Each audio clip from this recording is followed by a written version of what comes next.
لیکن کیا وجہ ہے کہ اس کی کمیونیکیشن نہیں ہوتی انگلش میں، وہ کسی سے کمیونیکیٹ نہیں کر پاتا، اس میں وہ کانفیڈنس نہیں ہوتا، اس میں وہ سکلز نہیں ہوتی کہ وہ پوری دنیا سے انٹریکٹ کر سکے in form of English conversation. ہمارے ہاں فقدان یہی ہے کہ ہم اس کو رٹا سسٹم کے تحت اس کو انگلش کو بھی ہم نے اس کو رٹا سسٹم بنا کے اس کو پاس کر دیا، لیکن انفارچونیٹلی جو گریجویٹس ہیں، جو ماسٹرز ہیں، even M Phil P H D, اس کی کمیونیکیشن اگر دیکھی جائے انگلش لینگویج میں تو وہ نہیں ہے، کیونکہ ہم نے اس کو اڈاپٹ نہیں کیا ایز کمیونیکیشن اسکل. ہم اس کو کیا کرتے ہیں، صرف اس کو ڈگری لینے کے لیے انگلش کو ایک ذریعہ سمجھ کے اس کو رٹے لگا کے، جیسے آپ کو یاد ہوگا کہتے تھے سمری ہے پوری یاد کر لو. اب وہ اس طرح یاد کر لیتے جس طرح دیکھیں المیہ ہمارا یہ بھی ہے کہ ہم قرآن پاک کو حفظ کر لیتے ہیں عربی میں، لیکن ہمیں اس کا مطلب یا ہمیں اگر عربی میں کمیونیکیشن کا پوچھا جائے تو نہیں ہوتی. ہمارے ہاں چیزوں کو پاس کر لینا، اس کو پڑھ لینا، اس کو یاد کر لینا، یہ کمیونیکیشن نہیں ہے. عربی کے ساتھ بھی یہی ہے، انگلش کے ساتھ بھی یہی ہے، کوئی اور لینگویج ہوگی تو اس کے ساتھ بھی یہی ہے کہ جب تک آپ اس کو کمیونیکیٹ نہیں کریں گے تب تک وہ آپ کی ہیبٹ نہیں بنے گی اور آپ اس میں عبور نہیں حاصل کریں گے. اسی لیے ہمارا انگلش سسٹم جو ہے نا وہ بہت زیادہ فلاپ ہے ایجوکیشن میں، کہ آپ 16 سال تک انگلش میڈیم میں ایگزام دے کے پاس ہو جاتے ہیں، لیکن آپ کو کنورسیشن کرنی پڑ جائے گی تو آپ پیچھے ہٹ جائیں گے. یہ چیزیں ہیں. تو میرا خیال ہے کہ اداروں کو بالخصوص اس پہ فوکس کرنا چاہیے کہ ہم انگلش کی ایون ماسٹرز ان انگلش بچہ ہے وہ بھی کمیونیکیٹ نہیں کر سکے گا، کیونکہ ہم نے کمیونیکیشن پر فوکس نہیں کیا کبھی. بالکل ٹھیک کہا. پروفیسر صاحب آپ کیا سمجھتے ہیں انگلش کی اہمیت کے حوالے سے ہمیں بتائیے گا کہ بچوں کو جو پڑھائی جاتی ہے اور کیا وہ تعلیمی نظام جو ہم متعارف کروایا ہوا ہے جس سے بچے پڑھ رہے ہیں جتنا انگلش سیکھنا چاہیے اس سے اتنا سیکھ رہے ہیں؟ جو موجودہ ہمارے پاس نظام ہے تعلیمی اداروں میں رائج، اس سے لرننگ کا mechanism up to the mark deliver نہیں کر رہا. جس حد تک جیسے جہانگیر صاحب نے کہا کہ جتنا وقت صرف کر کے بچوں کو لرننگ ہونی چاہیے تھی اس لیول کی لرننگ نہیں ہو رہی. اس کے ڈھانچے میں بنیادی خامیاں ہیں. کسی بھی لینگویج کی پروفیشنسی میئر کرنے کے لیے 3 پیرامیٹر ہیں کہ رائٹنگ، اسپوکن اور ریڈنگ. تو ہمارے ہاں ایک تو ریڈنگ کسی حد تک بچے کر لیتے ہیں، اچھی ریڈنگ کر لیتے ہیں، لیکن اس میں بھی ان کے ایکسنٹ پر، ان کے پروننسیشن پر توجہ نہیں دی جاتی. اس کا کوئی باقاعدہ میکانزم نہیں ہے. اور پرائمری لینگویج جو ہے وہ کسی بھی دوسری لینگویج کے ایکسنٹ میں اپنا اثر کافی حد تک ڈالتی ہے. اور جو ہم اردو اسپیکنگ یا پنجابی اسپیکنگ لوگ ہیں جب بھی انگلش زبان بولتے ہیں تو اس میں ہمارے لہجے کے تاثرات غالب رہتے ہیں. اور اس کا نتیجہ یہ ہے کہ ہماری کمیونیکیشن کسی بھی بین الاقوامی سطح پہ، کسی بین الاقوامی فورم پہ اس میں ہمیں دقت پیش آتی ہے جہاں تک اسپوکن کا تعلق ہے. اور رائٹنگ کا پرانا سٹرکچر جو تھا، translation method, word meaning method کہ ایک لینگویج کو دوسری میں ٹرانسلیٹ کرنا، یہ میتھڈ چلتا رہا ہے لیکن یہ بھی کمیونیکیشن میں افیکٹو نہیں ہے. اب جو ماڈرن ٹولز ہیں، جو ماڈرن گیجٹس آ رہے ہیں اس کے مطابق ٹرانسلیشن میتھڈ کو وہ تقریباً آبسولیٹ کر دیا گیا ہے نئے ماڈل میں. اب ڈائریکٹ اسپوکن کا میتھڈ چل رہا ہے. جیسے اس کی عام ایک ہمارے پاس مشاہدہ ہے کہ کوئی بھی بچہ چھوٹا جو زبان اس کے والدین، جو اس کے معاشرے گلی محلے میں بولی جاتی ہے، وہ تقریباً 4 سال کی عمر میں اس میں فی البدیہہ گفتگو کر سکتا ہے. تو اس کے پاس اچھی خاصی ووکیبلری ہوتی ہے. بلکہ ایک وہ لطیفہ سا بنا ہوا کسی نے کہ انگریزوں کے بچے اتنے لائق ہوتے ہیں کہ وہ پیدا ہوتے ہی انگلش بولنے شروع کر دیتے ہیں. تو اس طرح سے جو ہمارے بچے ہیں وہ انگلش کو ایک بیریئر سمجھتے ہیں اپنے ایگزامز پاس کرنے کے لیے. وہ جیسے ابھی جہانگیر صاحب نے کہا کہ وہ کریمنگ کرتے ہیں، وہ شارٹ کٹ ڈھونڈتے ہیں، انہیں اس کا میننگ میں انٹرسٹ نہیں ہوتا، صرف انہیں انٹرسٹ اس لیول تک ہوتا ہے کہ ہمارا ایگزام پاس ہو جائے.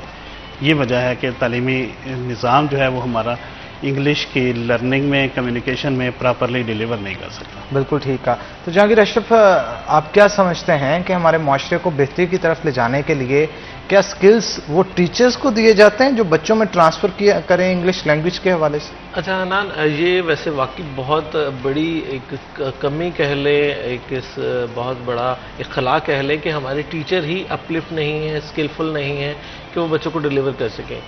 مطلب میں ہمیشہ اس چیز کو تنقید کا نشانہ بناتا ہوں کہ ٹیچر ہمارا جو ہے نا وہ سمجھتا ہے کتاب پڑھانا ٹیچنگ ہے، حالانکہ وہ جسٹ ایک پارٹ ہے اس کا، کہ کتاب سے پڑھا دینا وہ کافی نہیں ہے، اس کو آپ اس کے علاوہ پوری دنیا کا آپ اس کو ایک اوور ویو دے کہ آپ کے لیے صرف کتابیں نہیں ہیں، کتاب ایک پارٹ ہوتی ہے آپ کے سلیبس کا، لیکن اس کو ہی پورا سلیبس سمجھ لیا جاتا ہے۔ یہ ہمارے ہاں خاص کر ہمارے پاکستان میں زیادہ یہ ٹرینڈ ہے کہ وہ کتاب تک باؤنڈ رہتے ہیں۔ پوری دنیا میں جو یونیورسٹیز میں بالخصوص کلچر ہے وہ یہ ہے کہ آپ کو ٹاپکس دیے جاتے ہیں، اس پر آپ کسی بھی جگہ سے کہیں سے بھی اپنا نالج جو ہے وہ گین کر سکتے ہیں، اس میں بک ریڈنگ بھی ہے، اس میں آپ انٹرنیٹ سے بھی سرچ کر سکتے ہیں، اس میں آپ ایکسپرٹس کے ریسرچ بھی پڑھ سکتے ہیں۔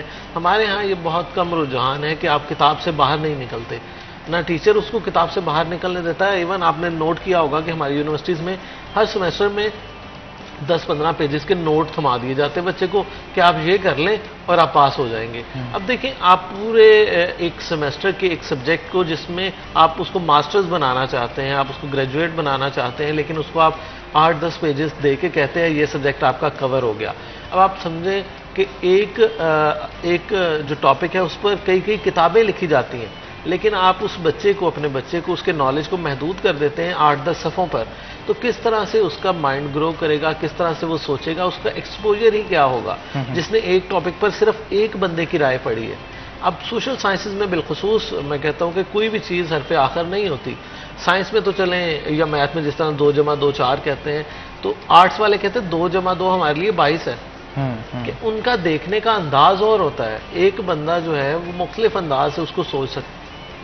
آپ دیکھیں آپ نے آبزرویشن کی ہوگی کہ سائنس میں موسٹلی ڈیفینیشن ایک ہی طرح کی ہوتی ہے، لیکن آرٹس میں کوئی اگر آپ سوشیولوجی میں، پولیٹیکل سائنس میں، میس کمیونیکیشن میں دیکھیں تو ایک ہی ٹاپک پہ 10 طرح کے لوگوں نے 10 طرح کی اس کی ڈیفینیشن دی ہوگی۔ تو مسئلہ یہ ہے کہ ہم بچے کو 1-2 جگہ پہ باؤنڈ کر کے رکھ دیتے ہیں، اس کا ایکسپوجر نہیں ہوتا، اور جتنی آپ کا نالج ہوگا اتنی آپ کمیونیکیٹ کریں گے نا۔ ہم نے چونکہ بچوں کو قید کر دیا، لمیٹیشن ان کی لگا دی کہ آپ نے یہ کرنا ہے، تو اس میں باہر بچہ سوچتا ہی نہیں ہے۔ تو بچہ تب سوچے گا جب اس کے پاس اپرچونیٹیز زیادہ سے زیادہ ہوں گی، وہ ان کو آپس میں انالیٹیکلی دیکھے گا، ان کا کمپیریزن کرے گا اور دیکھے گا کہ ان میں کیا کیا چیزیں مشترک ہیں۔ تو جو چیزیں سیم ہوں گی وہ اسے لگے گا یہ زیادہ کام کی باتیں اور باقی چیزیں ایکسٹرا ہیں سب میں کچھ نہ کچھ۔ لیکن ہم کیا کرتے ہیں، وہ اس کو کمپیریزن کا، انالیٹکس کا وہ موقع ہی نہیں دیتے، اس کو ایک جگہ پہ کہتے ہیں بس یہی جواب ہے۔ تو یہ چیزیں ہمارے بچے کو میں سمجھتا ہوں باؤنڈ کرتی ہیں، اس کی کمیونیکیشن کو لمٹ کرتی ہیں۔ یہ صرف انگلش کا معاملہ نہیں ہے، آپ اردو زبان میں کسی کو کہہ دیں کہ اپنے آپ کو ایکسپلین کرے تو وہ نہیں کر پاتا، 2-4 جملوں سے زیادہ کوئی بول نہیں پاتا۔ اور 2-4 جملے کیا ہوں گے کہ میرا نام یہ ہے، میرے والد کا نام یہ ہے، میرے والد کا پیشہ یہ ہے، اور بس۔ ہمارے ہاں 2-3 جملوں کے بعد اپنا تعارف ہی بند ہو جاتا ہے، چاہے وہ اردو زبان میں کس سے کروا لے۔ تو لینگویج ایک ادر بیریئر ہے، لیکن ایکسپریسو ہونا یہ ایک الگ بیریئر ہے جو کہ انگلش سے بھی زیادہ امپورٹنٹ ہے کہ اس پہ فوکس کیا جائے۔ چاہے اردو زبان میں آپ اپنے آپ کو ایکسپریس کریں، ایکسپریسو بنائیں اپنے بچوں کو، اپنی کمیونٹی کو، سوسائٹی کو ایکسپریس کریں گے تو کوئی نہ کوئی اس کا میسج ٹرانسلیٹ کر سکتا ہے۔ اگر آپ اردو میں بھی اپنے آپ کو بتا دیں، اس کو کوئی نہ کوئی ٹرانسلیٹ کر سکتا ہے، لیکن آپ اگر اپنی زبان میں بھی اپنے آپ کو نہ بتا سکے نا، تو یہ المیہ ہے ہماری اوور آل ایجوکیشن انسٹیٹیوشنز کے لیے کہ ہمارے بچے اپنے آپ کو ایکسپریس نہیں کر پا رہے۔ بالکل ٹھیک کہا آپ نے۔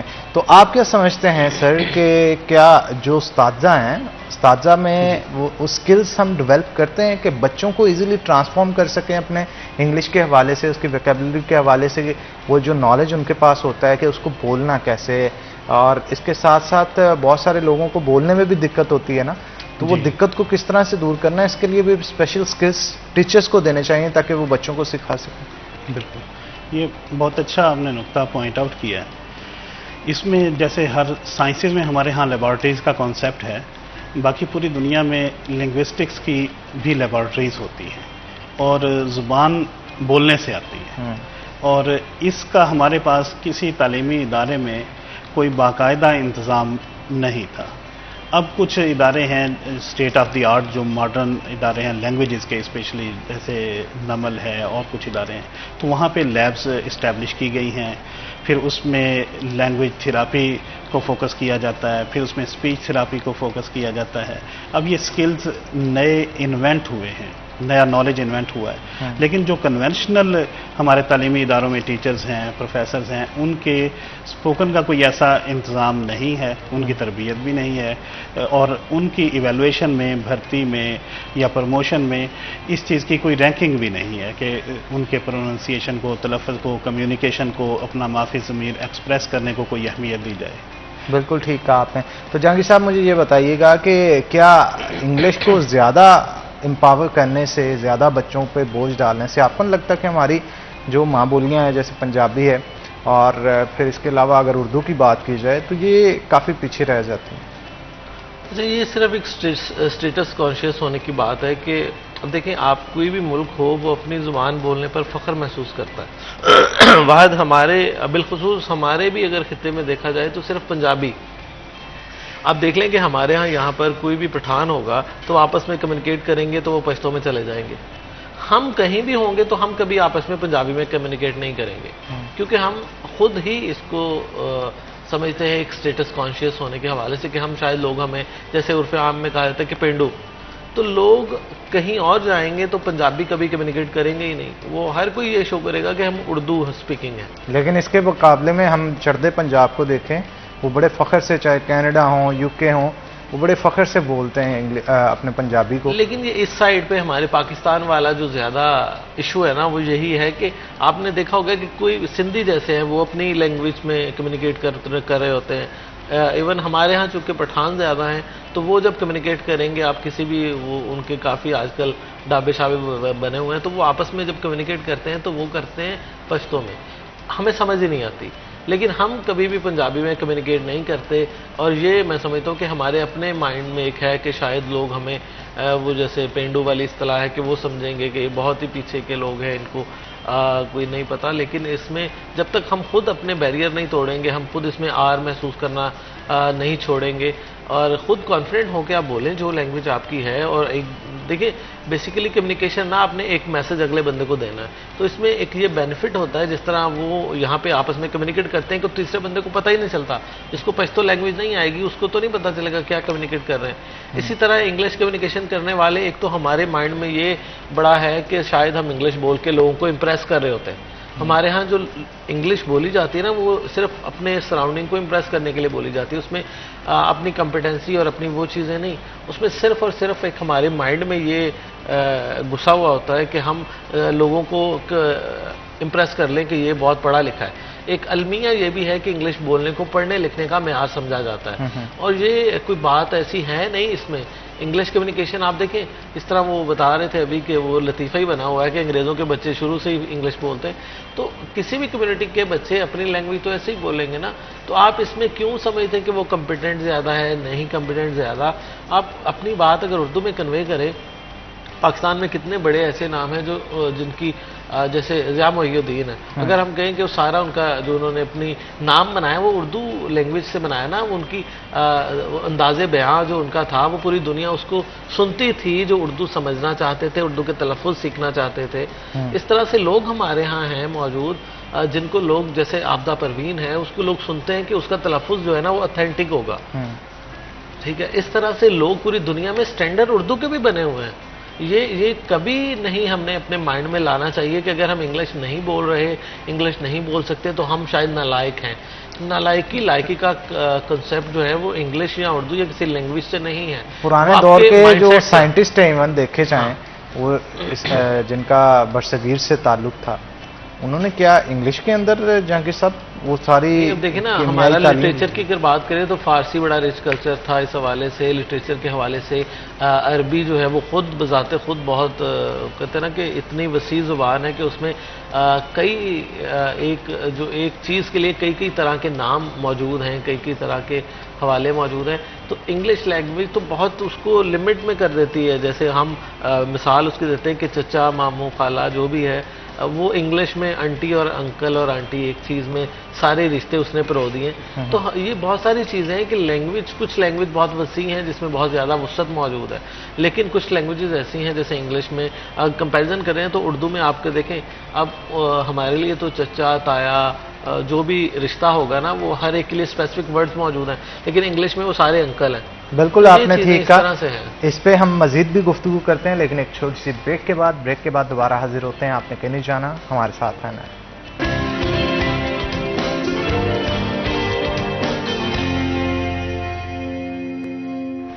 ویلکم بیک ناظرین. بریک کے بعد خوش آمدید. ہمارے ساتھ پروفیسر شاہد اقبال صاحب موجود ہیں. مزید گفتگو ان کے ساتھ کرتے ہیں. پروفیسر صاحب, آپ کی یونیورسٹی کے اندر کون کون سی کہہ لیں کہ انگلش کے حوالے سے سروسز پرووائڈ کی جا رہی ہیں جس سے اسٹوڈنٹس جو ہیں وہ گروم ہو سکیں؟ جی, ہمارے پاس انگلش کا ایک انریچڈ ڈپارٹمنٹ ہے. اس میں بی ایس انگلش کا پروگرام کافی عرصے سے جاری ہے. اس کے تقریباً 3 بیچ کمپلیٹ کر چکے ہیں بی ایس, اور ابھی ہم ایم ایس انگلش بھی لانچ کرنے والے ہیں. اس کا این او سی ہمارے پروسیس میں ہے. اس کے علاوہ یو ایس کونسولیٹ کی مدد سے ہم نے پہلے انگلش ورک سے ایک پروگرام ہے, تو وہ اس کے 2 بیچز کمپلیٹ کیے ہیں. اور اب ان کا یو ایس کونسولیٹ کا ہی ایک اور پروگرام ہے انگلش ایکسیس. یہ مائکرو اسکالرشپ پروگرام ہے, تو یہ ابھی ہم نے لانچ کیا ہے. تو یہ 2 پروگرامز ہمارے کیمپس میں چل رہے ہیں. ایک کمپلیٹ ہو گئے ہیں اس کے 2 بیچز, اور دوسرا جو ہے وہ اب ہم انیشیٹ کر رہے ہیں. آج کل ہمارے ایڈمیشن اوپن ہیں, ہم نے اپلیکیشنز انوائٹ کی ہیں, فیکلٹی ہم نے ہنٹ کر لی ہے, تو یہ ان پروسیس ہے. بالکل ٹھیک ہے. جہانگیر اشرف صاحب بھی ہمارے ساتھ موجود ہیں, ان سے بھی مزید گفتگو کرتے ہیں. جہانگیر صاحب, آپ کو کیا لگتا ہے کہ بچوں کو تعلیم جو انگلش کے حوالے سے دی جاتی ہے یہ کمپلسری ہے, اور آنے والے جو بڑے سبجیکٹس ہوتے ہیں جیسے یونیورسٹیز کے اندر جب جاتے ہیں بچوں کا, جب ایسے رائٹنگ کمزور ہوتا ہے, ووکیبلری کمزور ہوتی ہے, تو اس سے کیا افیکٹ پڑتا ہے ہائی ایجوکیشن کے لیے؟ اچھا حنان, آپ نے شاید آج کل سنا ہو, بڑی باتیں ہو رہی کہ لاکھوں لوگ جو ہیں وہ پاکستان سے باہر جا رہے ہیں. اچھا, پرپز فرسٹلی ان کا یہ ہوتا ہے کہ وہ اسٹڈی ویزا پہ جاتے ہیں, اور اسٹڈی ویزا کس طرح سے لیا جاتا ہے وہ آپ کو پتا ہے, اور آج کل ہر بندے کو پتا ہے کہ کس طرح سے آئلٹس کے لیے بہت ضروری ہے. اور آئلٹس کے لیے آپ کی یہ جیسے بتا رہے تھے کہ آپ کی اسپوکن بھی دیکھی جاتی ہے, رائٹنگ سکل بھی دیکھی جاتی ہے, آپ کی لسننگ بھی دیکھی جاتی ہے, ریڈنگ سکلز بھی دیکھی جاتی ہیں. بیسیکلی 4 ڈفرینٹ سکلز کو میئر کر کے وہ آپ کو پاس کرتے ہیں کہ آپ ایلیجیبل ہیں نہیں ہیں. کیونکہ اس سوسائٹی میں اگر جانا ہے تو آپ کی کمیونیکیشن لوگوں کو سمجھیں گے تو پھر ہی آپ اپنا کمیونیکیٹ کر سکیں گے نا, اس لیے آپ کی لسننگ بھی میٹر کرتی ہے. تو اسپیکنگ, لسننگ, رائٹنگ, اور آپ کے پتہ ہے رائٹنگ تو آپ کی ضروری ہے, وہ ہم سکھا دیتے ہیں یہاں پہ. رائٹنگ میں ہمارے ہاں نسبتاً چیزیں بہتر ہوتی ہیں. ریڈنگ اور اس میں آ کے اسپوکن میں آ کے آپ کو مسائل جو ہیں وہ پیدا ہوتے ہیں. وہ اس لیے پیدا ہوتے ہیں کہ جیسے پہلے بھی میں نے کہا کہ ہم سارا تھرو آؤٹ جو ہے وہ لکھنے پہ فوکس رکھتے ہیں, اور وہ رٹا سسٹم آف میموری چیک کی جاتی ہے. ہمارا ایگزام سسٹم ایسا ڈیزائن کیا گیا ہے کہ بچوں کی میموری چیک کر لی جاتی ہے کہ جناب یہ رٹا لگا سکتے ہیں کہ نہیں لگا سکتے, جس کے میں شدید خلاف ہوں ہمارے ایگزام سسٹم کے. اس میں چیزیں ایڈ آن ہونی چاہیے. اس میں بچوں کی, جیسے میں نے پہلے بھی کہا کہ ان کے انالیٹک سکلز, ان کا کمپیریزن, ان کا ایکسپوز کرنا کہ وہ کس چیز کو کس طرح سے ایکسپوز کرتے ہیں. تو ہمارے ہاں یہ چیز نہیں ہے. باؤنڈریز, لمیٹیشنز ہمارے یہاں اتنی زیادہ ہیں کہ جس طرح کہا جاتا ہے کہ ٹیچر کو اگر اپنے دیے گئے جواب سے آپ ریلیونٹ کوئی آنسر دیں گے, چاہے وہ لاجیکل ہی ہو, تو وہ اس کو کراس لگا دے گا. اور کئی بچوں کے ری چیکنگ میں یہ بات سامنے ہے کہ اپنا پیپر دیکھ کے وہ رو رہے ہوتے ہیں کہ جناب میں نے تو ٹھیک لکھا تھا لیکن ٹیچر نے اس کو کراس کر دیا. کیونکہ ہمارے ہاں ٹیچر بھی آؤٹ آف دا باکس نہیں سوچتا. وہ سوچتا ہے, وہ سمجھتا ہے کہ جو میں نے وے اس کو بتایا تھا اس کے اکارڈنگ ہے یا نہیں ہے. وہ اس چیز کو چیک کرتا ہے. وہ یہ نہیں چیک کرتا کہ بچے نے اس کویشچن کی انڈرسٹینڈنگ لے کے اس کو ایکسپلین کس طرح کیا ہے.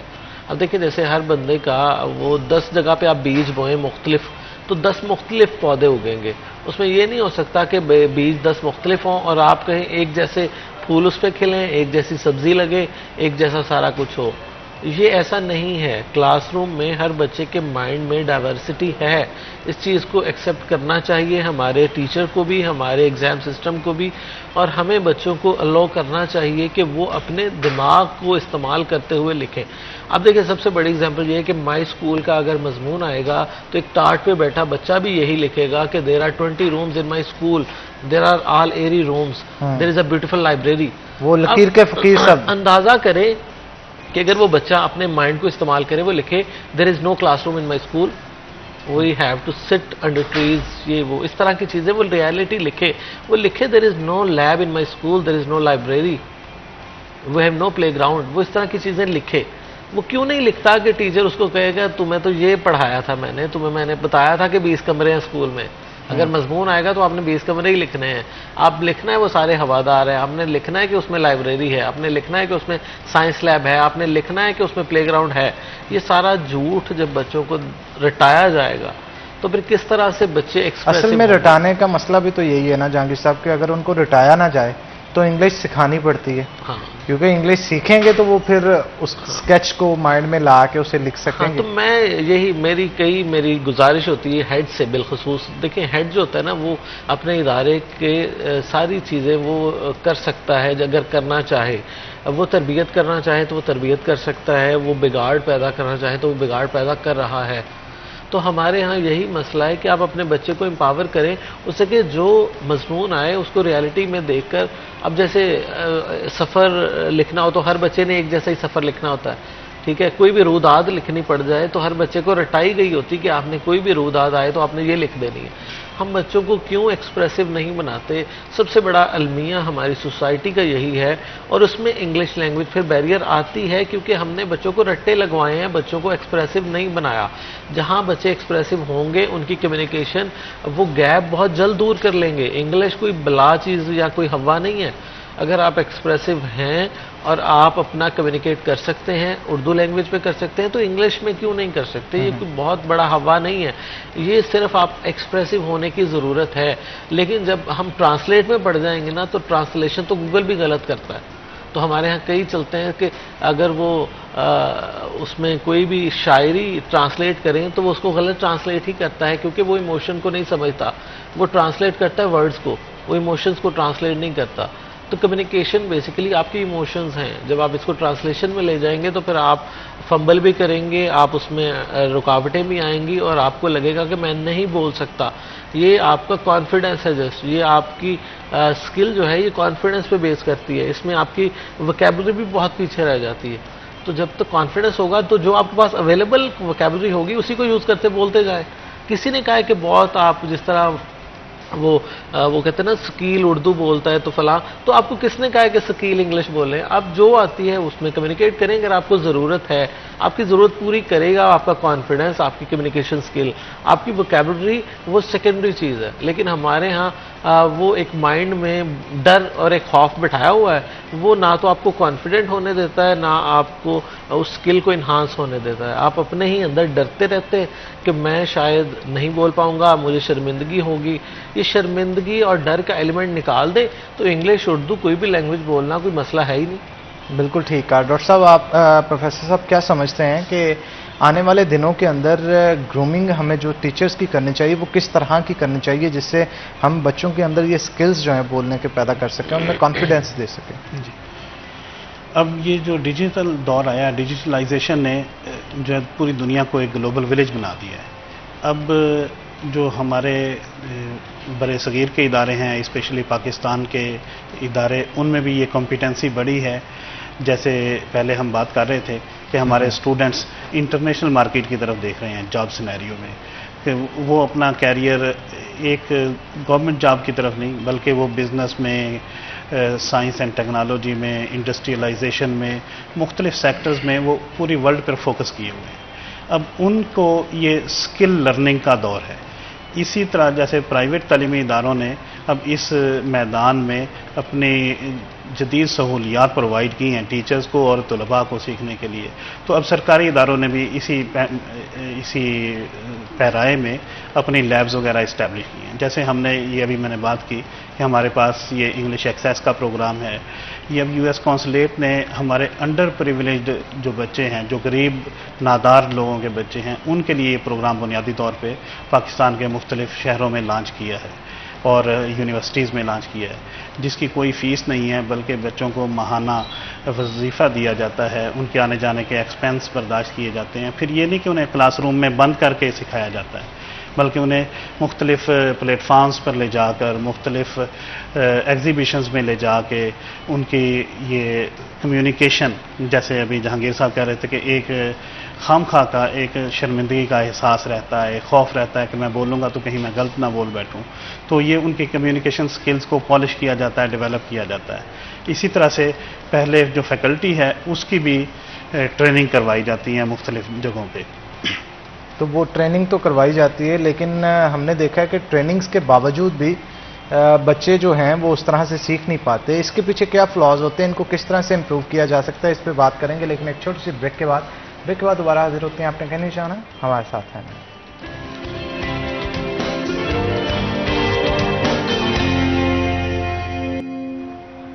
ویلکم بیک ناظرین، بریک کے بعد خوش آمدید. ہمارے ساتھ جہانگیر اشرف موجود ہیں، مزید گفتگو ان کے ساتھ کرتے ہیں. جہانگیر صاحب، آپ کیا سمجھتے ہیں کہ گورنمنٹ لیول پہ ہمارے جو سرکاری انسٹیٹیوٹس ہیں ان کے اندر کون سے ایسے کام ہونے چاہیے جس سے ہم آنے والے دنوں کے اندر ایک بہترین اسٹوڈنٹس تیار کریں جو کہ ورلڈ وائڈ پریزنٹ کرنے میں ہمیں شرمندگی محسوس نہ ہو؟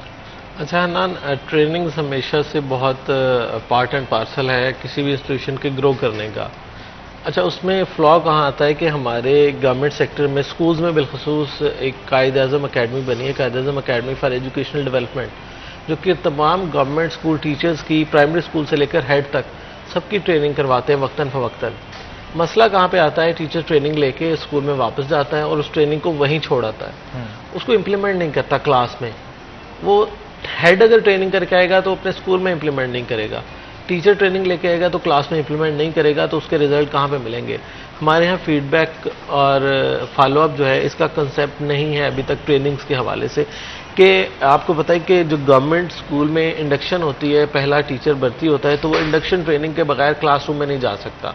اس کو تقریباً 3 ماہ کی وہ ٹریننگ دی جاتی ہے، اس کو سارے رولز اینڈ ریگولیشنز اور کلاس روم ہینڈلنگ اور ساری چیزیں وہ سکھائی جاتی ہیں، اسے ساری وہ سکلز دی جاتی ہیں جو ایک ٹیچر کی نیڈ پوری کر سکے. لیکن کیا ہوتا ہے کہ وہ اس کو اپنا سمجھتا ہے کہ میری تو اب نوکری ہو گئی ہے، مجھے اس کی ضرورت نہیں ہے. اور اکثر کے مائنڈ میں یہ ہوتا ہے کہ مطلب اب مجھے یہ پڑھائیں گے، یہ سکھائیں گے. میں نے یہ تک باتیں سنی ہیں کہ آپ کو پتہ ہے کہ ٹرینر کے لیے کوئی وہ لازم نہیں کہ آپ کے سیم اسکیل کا ہو اور کچھ بھی ہو یا آپ سے اپ اسکیل کا ہو. تو ہمارے ہاں میں نے ایسے بھی جگہوں پہ دیکھا ہے کہ کسی نے وہ اسکل لی ہے، وہ چاہے 16 اسکیل میں ہو تو وہ اگر 19 اسکیل والے کو آ کے وہ اسکل ڈیلیور کرنے کی کوشش کرتا ہے کسی ٹریننگ میں، تو پہلا اعتراض 19 اسکیل والوں کی طرف سے یہ آئے گا کہ ہمیں اب 16 اسکیل والے پڑھائیں گے. تو اس طرح کی اگر چیزیں ہرڈلز آئیں گی، اگر آپ کا جو آڈینس ہے وہی آپ کو ایکسیپٹ نہیں کر رہی، تو پھر کس طرح سے آپ چیزوں کو امپلیمنٹ کریں گے؟ اب وہ لاکھ اچھی چیزیں بتا دے ٹریننگ میں، لاکھ اچھے رولز ان کو سمجھا دے اور لیڈرشپ کوالٹیز بتا دے اور اس کو مینجمنٹ کے ٹیکس بتا دے، وہ آپ اس کو ایکسیپٹ ہی نہیں کر رہے کلاس روم میں، تو آپ اس کو امپلیمنٹ کیسے کریں گے؟ اس کے علاوہ ٹیچرز کی ایک بہت اچھی ٹریننگ تھی پیلی پروجیکٹ کے نام سے، برٹش کاؤنسل کا تھا، Punjab English language initiative programme. تو وہ مقصد یہ تھا کہ سارے پرائمری اسکول ٹیچر جو ہیں ان کو انگلش لینگویج میں اکوپ کیا جائے، ان کی اسکل دی جائے تاکہ وہ بچوں کو انگلش میں پڑھا سکیں. اسی طرح English as a subject for teacher and educator کے نام سے ایک ٹریننگ کروائی گئی تمام پرائمری اسکول ٹیچرز کو. اب 2 انگلش کی بہت اچھی ٹریننگز کروائی گئیں جس میں ایکٹیویٹی بیسڈ لرننگ بھی تھی، جس میں یہ تھا کہ بچوں کو انگیج کریں اسٹڈی کے دوران. بالخصوص جو ارلی چائلڈ ایجوکیشن کے نام سے ایک پروجیکٹ شروع کیا گیا. گورنمنٹ کے بے شمار اسکول ایسے ہیں جہاں پر LCDs لگائی گئی کہ بچوں کو کارٹونز دکھا کے، پوئمز دکھا کے کمیونیکیٹ اس طرح سے کیا جائے کہ بچے اسکول سے ان کا جو بانڈ ہے وہ اسٹرانگ ہو. کیونکہ آپ کو پتہ ہے کہ ایک ہمارے ہاں ہمارے دور میں ایک ڈر ہوتا تھا بچے کو اسکول بھیجنا، کہ بچہ روتا ہی رہتا تھا کہ میں اسکول نہیں جاؤں گا. لیکن اب اتنے انٹریکٹیو کلاس روم ہو چکے ہیں اور مور دین 100 تو فیصل آباد میں بھی ہیں اسکول گورنمنٹ کے جس میں LCDs لگی ہوئی ہیں پلے گروپ کے لیے. وہاں پہ ٹوائز موجود ہیں، وہاں پہ ایک آیا انہوں نے دی ہوئی ہے جس کا الگ سے بجٹ آتا ہے. تو یہ ساری چیزیں ہونے کے باوجود اگر ہمارے گورنمنٹ اسکول اچھا آؤٹ پٹ نہ دیں تو قصور اس میں سمجھتا ہوں کہ اس ہیڈ کا، اس ٹیچر کا ہے جس نے ٹریننگ تو لی، گورنمنٹ کا پیسہ تو لگا، لیکن اس کو اپنے اسکول میں اپنی کلاس میں امپلیمنٹ نہیں کیا. اب میں سمجھتا ہوں جہاں ٹریننگ ضروری ہے وہیں اس کا فالو اپ اور اس کو دوبارہ سے اس کا فیڈ بیک لینا یہ بہت ضروری ہے. اور اس حوالے سے ریسنٹلی گورنمنٹ نے کاوش تو کی ہے کہ جو English as a subject for teachers and educators training کروائی گئی، اب اس کا پورے پنجاب میں 5000 ٹیچرز کو جج کیا جائے گا، ان کا انٹرویو کیا جائے گا تھرڈ پارٹی. اب انٹرویو میں ان سے کویسچنز یہی ہوں گے کہ آپ نے کیا کیا لرننگ کی ہے اور اس کو امپلیمنٹ کس طرح سے کریں گے. اور مجھے اس حوالے سے ابھی تک کوئی چونکہ ابھی سروے ہونا ہے تو اس کے بعد ہی پتہ چلے گا کہ آیا کہ ہمارے ٹیچر کتنے % اس کو اڈاپٹ کر کے کلاس میں امپلیمنٹ کرتے ہیں یا نہیں کرتے. لیکن گراؤنڈ ریالٹیز میں ان ٹریننگ کا اثر مجھے سکولز میں اس طرح سے نظر نہیں آ رہا جو ان ٹریننگز کا ہونا چاہیے. بالکل ٹھیک کہا آپ نے. تو پروفیسر صاحب آپ کی سبمیشن کیا ہے اس حوالے سے؟ میں سمجھتا ہوں کہ رفتہ رفتہ امپروومنٹ آ رہی ہے تعلیمی اداروں میں. جیسے ابھی جہانگیر صاحب نے بات کی کہ ایک دور تھا جس وقت بچہ کسی خوف کے زیر اثر تعلیمی ادارے میں جاتا تھا. اس کا ویژن نہیں ہوتا تھا, اس کا صرف سوچ یہ تھی کہ اتنے نمبر میں نے لینے ہیں تو اس کے بعد مجھے ان مارکس کی بنیاد پر آگے جاب ملنی ہے, اور جاب سے آگے اس کا ویژن نہیں تھا. اب یہ ڈیجیٹلائزیشن نے اور جو انٹریکٹیو کلاس روم ہیں, اس کے علاوہ یہ سارے میڈیا لرننگ کے جو ہیں, انہوں نے بچوں کے سکلز کو بھی بہت پالش کیا اور پیرنٹس کو بھی بہت گرو. بالکل, اور ہم اس چیز کو سمجھتے ہیں کہ آنے والے دنوں کے اندر اس میں مزید بہتری جو ہے وہ لائی جائے گی. آپ دونوں کا بہت شکریہ آج کے شو میں آنے کے لیے. اسی کے ساتھ ناظرین یہاں پہ چھوٹا سا بریک کے بعد دوبارہ حاضر ہوں گے. آپ نے کہیں نہیں جانا, ہمارے ساتھ ہیں.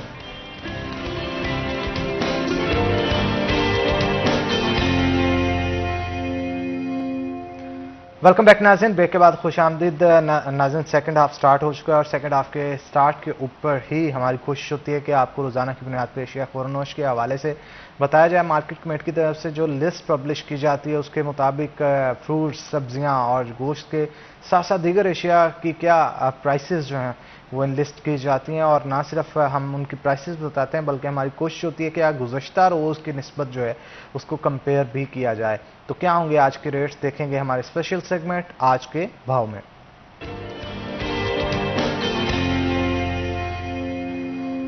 محمد بلال ڈوگر ہمارے ساتھ موجود ہوں گے. بلال, بتائیے گا کیا صورتحال ہے مارکیٹ کمیٹی کا لسٹ کے حوالے سے, کیا کہنا ہے؟ جی بالکل, مارکیٹ کمیٹی فیصل آباد کی جانب سے آج بروز منگل کی ریٹ جو جاری کر دی گئی ہے. برائلر مرغی کا گوشت 24 روپے فی کلو مہنگا ہوتے ہوئے پھر سے اونچی اڑانے پکڑتا دکھائی دے رہا ہے. گزشتہ روز 576 تھا, آج 600 روپے کلو پہ پہنچ چکا ہے. انڈے فارمی 4 روپے درجن مہنگے ہوئے ہیں, 276 سے 280 روپے بلند ترین سطح پہ جا پہنچے ہیں.